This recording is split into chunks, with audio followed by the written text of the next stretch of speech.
नमस्कार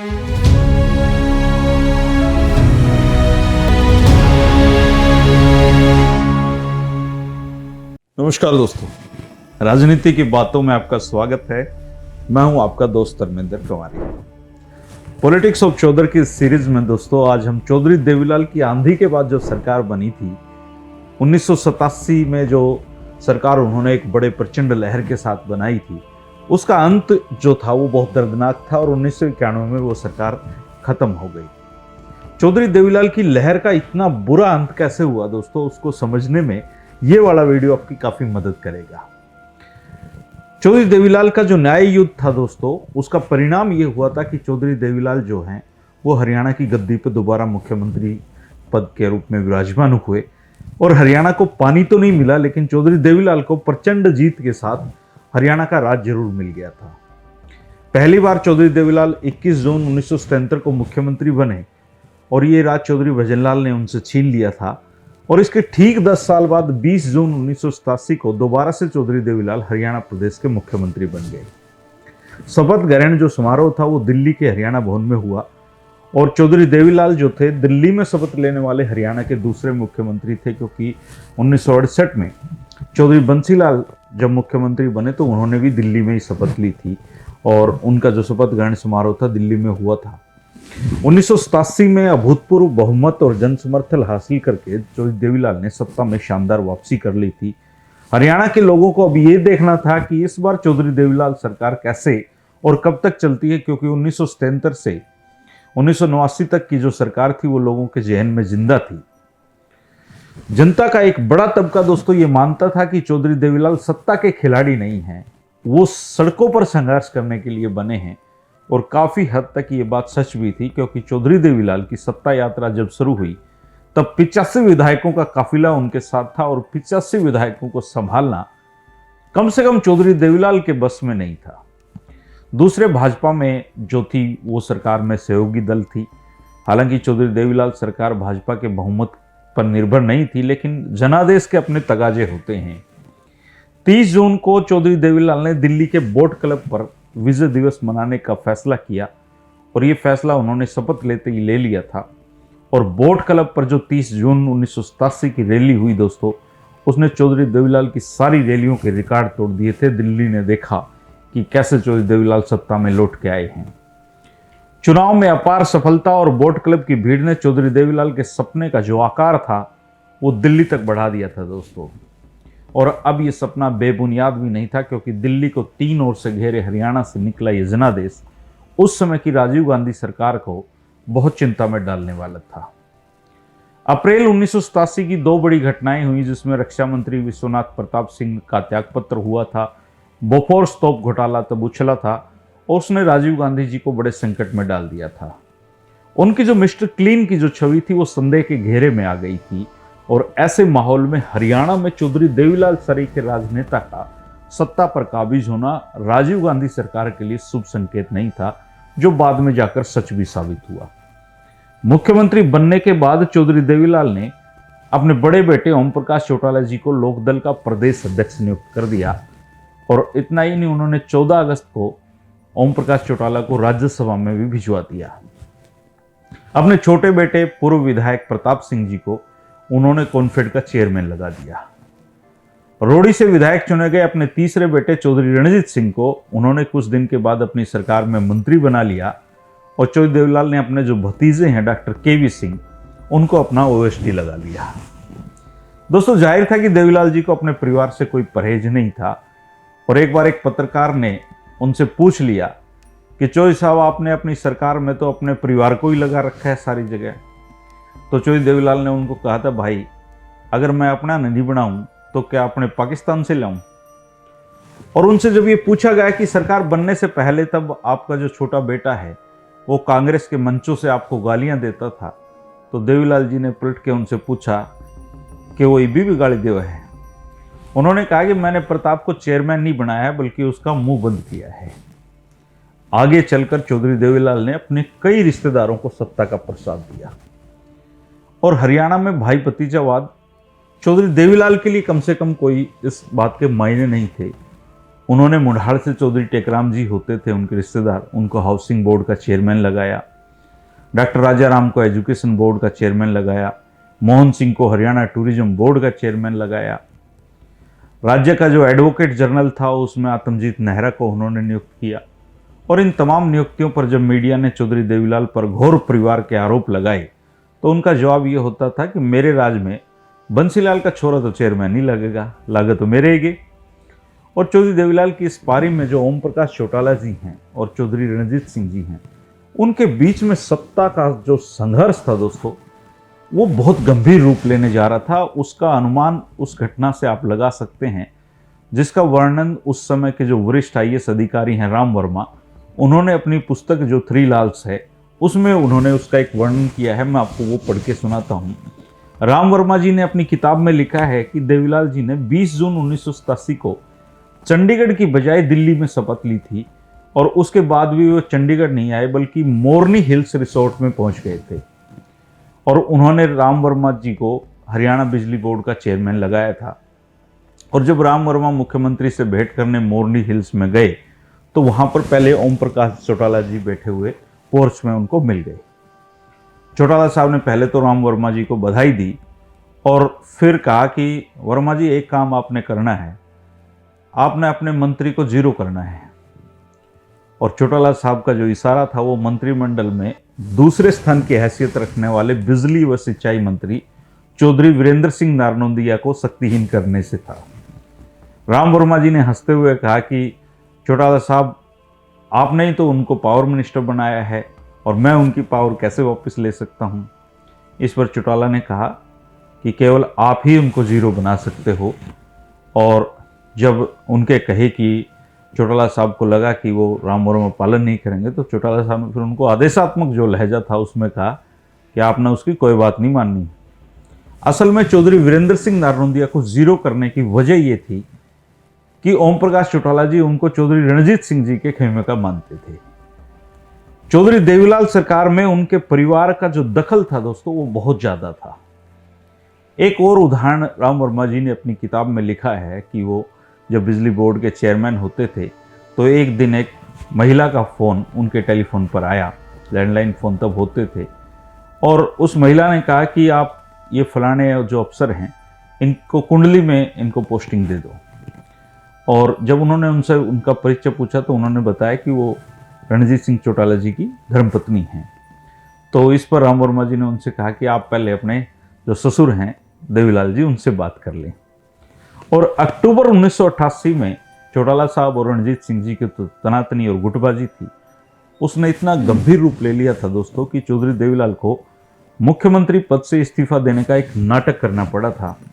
और ये मामला सुलझाने के लिए जनता दल अध्यक्ष विश्वनाथ प्रताप सिंह को खुद चंडीगढ़ चलकर आना पड़ा था। यह स्थिति चौधरी देवीलाल सरकार में गृह मंत्री संपत सिंह के जो पुलिस भर्ती फर्जीवाड़ा था उसके कारण पैदा हुई थी। और उस सरकार में जो संपत सिंह जी हैं वो होम मिनिस्टर होते थे।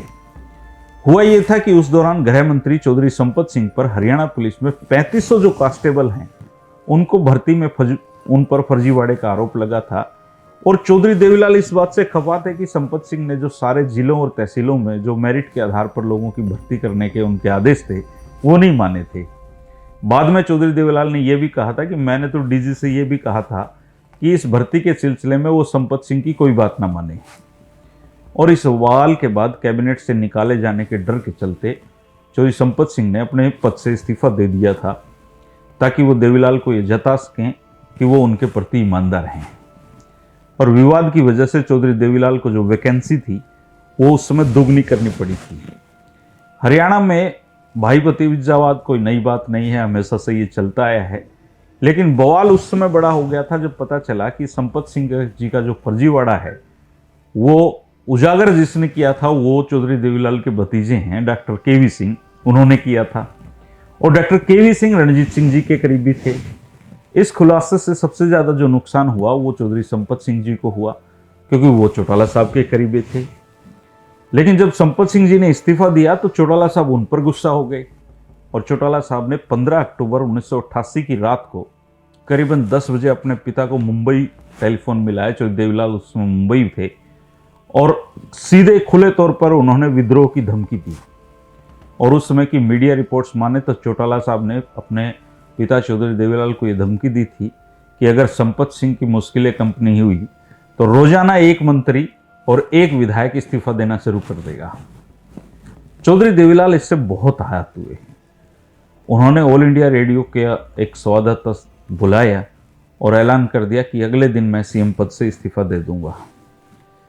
चौधरी रणजीत सिंह को डर था कि चौटाला साहब इन हालात का फायदा उठाकर खुद मुख्यमंत्री बन जाएंगे और ऐसे में उनके जो समर्थक हैं रण सिंह मान जी ने वीपी सिंह और बीजू पटनायक और जॉर्ज फर्नांडिस को फोन किए कि वो चौधरी देवीलाल को इस्तीफा न देने के लिए मनाएं। और इसके बाद बीजू पटनायक जी और फर्नांडिस ने चौधरी देवीलाल को फोन पर त्यागपत्र न देने के लिए कहा, बहुत बातें उनकी सुनी, लेकिन वो नहीं माने और आखिरी में जो वीपी सिंह थे उनको चंडीगढ़ आना पड़ा।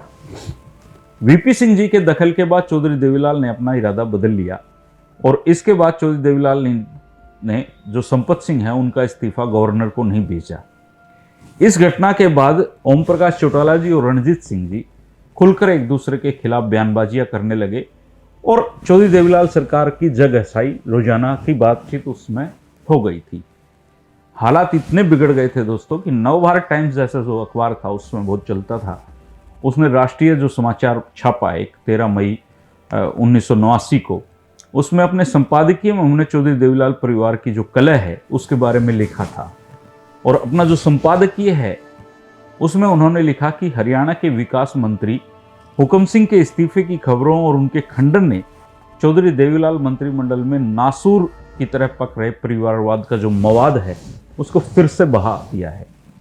देश की राजनीति को वंशवाद, भ्रष्टाचार वगैरह से मुक्त कराने की गर्जना करने वाले इस युद्ध को मुख्यमंत्री को एक न्याय युद्ध ने सरकार तक पहुंचाया था और उनके इस यात्रा को उनके 2 महत्वाकांक्षी बेटों के उत्तराधिकार की लड़ाई ने बंधक बना लिया है।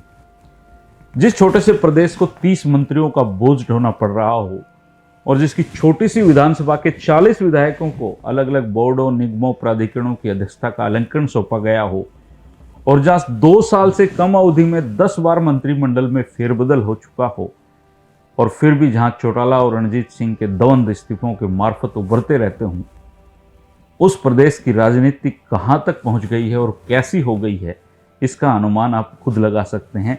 ऐसा नवभारत टाइम्स ने उस समय लिखा था।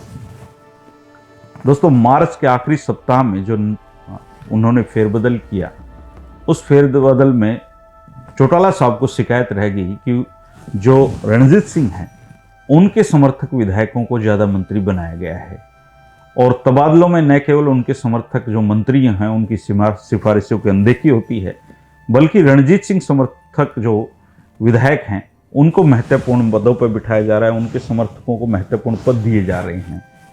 और उनकी शिकायत ये थी कि रणजीत समर्थक जो अवतार सिंह भड़ाना और गुरुदेव बिश्नोई हैं उनको मंत्री बनाने की भी तैयारी चल रही है, जबकि वेद मलिक और नरबीर सिंह और रघु यादव को मंत्री पद की उनकी कोशिशों का सम्मान नहीं हो पा रहा है।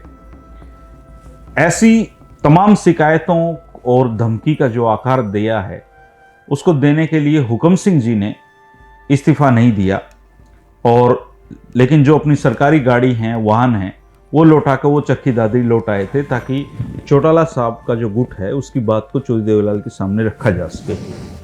और मुख्यमंत्री के 2 बुलावे उन्हें चौधरी देवीलाल ने हुकम सिंह जी को 2 बार बुलाया, लेकिन इसके बावजूद उन्होंने जाने से इनकार कर दिया।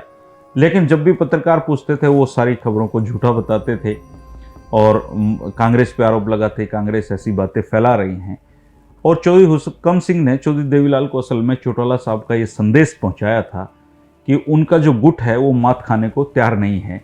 और 7 महीने पहले ही संपत सिंह जी का इस्तीफा हुआ था, उसके बाद खुद चौधरी देवीलाल ने इस्तीफे का नाटक किया था और अपने इस्तीफे की धमकी को प्रसारित करके उन्होंने जनता दल के नेता चंडीगढ़ बुलवा लिए थे और इसके बाद सारे मंत्रियों के इस्तीफे लेकर कईयों को फिर से उन्होंने मंत्री बना दिया था। और अब हरियाणा में ये नए तरह का तमाशा चल रहा था। चौधरी देवीलाल के उप प्रधानमंत्री और चौटाला साहब के मुख्यमंत्री बनने के बाद तो ओम प्रकाश चौटाला जी और रणजीत सिंह जी का जो युद्ध है वो हरियाणा को राष्ट्रीय स्तर पर चर्चा में ले गया और इस कलह ने राष्ट्रीय राजनीति की दशा और दिशा दोनों को बदलने का काम किया। जहां तक चौधरी देवीलाल के चुनाव पूर्व वादों का सवाल है दोस्तों, तो चौधरी देवीलाल ने इस सरकार के दौरान कई अभूतपूर्व काम किए थे जो आज भी याद किए जाते हैं। थोड़ा सा बात चल रही तो चर्चा कर लेते हैं। एक तो उन्होंने सबसे पहले 100 रुपये जो बुढ़ापा पेंशन है वो इसी सरकार में 1987 वाली में लागू की थी। उनका दूसरा बड़ा वादा जो था वो था किसानों की कर्ज माफी का, और ये वादा उन्होंने बिल्कुल साफ नीयत से किया था और ईमानदारी से वो इसको पूरा भी करना चाहते थे, लेकिन अफसरों ने इसमें तकनीकी पेंच एक अड़ा दिया था। किसानों ने राष्ट्रीयकृत बैंकों से ट्रैक्टर खरीदने के लिए जो कर्जा ले रखा था उसको केंद्रीय सरकार ही माफ कर सकती थी। दूसरे, खाद बीज के रूप में जो कर्जा प्रदेश की सहकारी समितियों से लिया गया था उसे भी किसान के लिए लौटाना जरूरी था, और राज्य सरकार केवल दिवालिया घोषित हो चुके किसानों का ऋण माफ कर पाई, इसलिए ये घोषणा पूरी तरीके से लागू नहीं हो पाई। देवीलाल जी चाहते थे ये वादा पूरा कर पाए, लेकिन वो नहीं कर पाए। तीसरा जो महत्वपूर्ण वादा चौधरी देवीलाल का था, जिसपे वो सरकार आई थी, न्याय युद्ध किया था, वो SYL के निर्माण का था, और चौधरी देवीलाल इसमें कोई उल्लेखनीय काम नहीं कर पाए। जब वे मुख्यमंत्री बने तो पंजाब में राष्ट्रपति शासन लागू हो चुका था, और चौधरी देवीलाल ने जब केंद्र सरकार से SYL के बारे में बात की तो उनको जवाब मिला कि पंजाब में विधिवत जो चुनी हुई सरकार है वो एक बार बन जाने दीजिए, तब तक आप इंतजार कीजिए।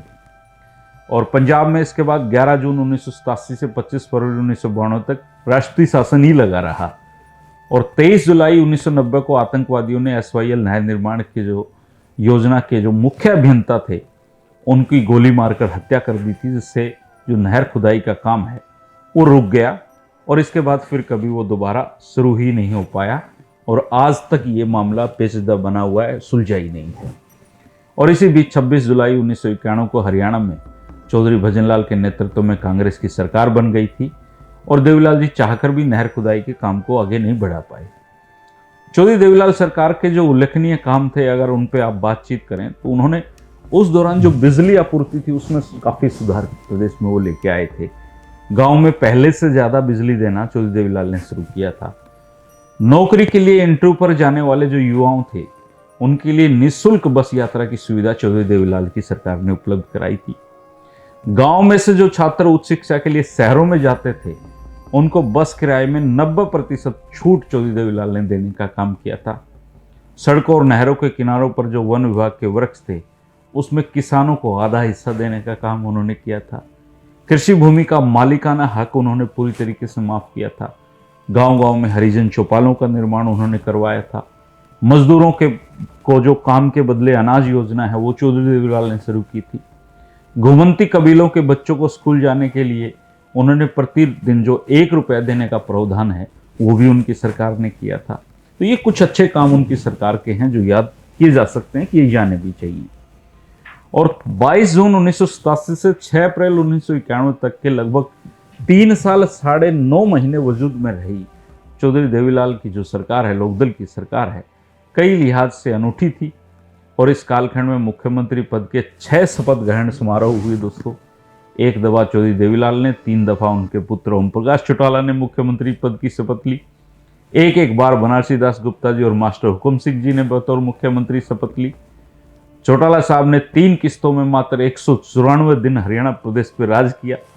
पहली दफा वे 2 दिसंबर 1989 से 22 मई 1990 तक, दूसरी दफा वो 12 जुलाई 1990 से 17 जुलाई 1990 तक, और तीसरी दफा वो 22 मार्च 1991 से 6 अप्रैल 1991 तक हरियाणा के मुख्यमंत्री रहे। खड़ाऊ मुख्यमंत्री के रूप में बनारसी दास गुप्ता जी 22 मई 1990 से 22 जुलाई 1990 तक, और 17 जुलाई 1990 से 21 मार्च 1991 तक मास्टर हुकम सिंह जी ने हरियाणा पर शासन किया। खुद चौधरी देवीलाल 2 साल कुछ महीनों तक मुख्यमंत्री रहे। और एक रोचक तथ्य ये भी है कि ओम प्रकाश चौटाला आखिरी बार समाजवादी जनता पार्टी के मुख्यमंत्री थे, जबकि इससे पहले के कालखंड में सरकार जनता दल की होती थी।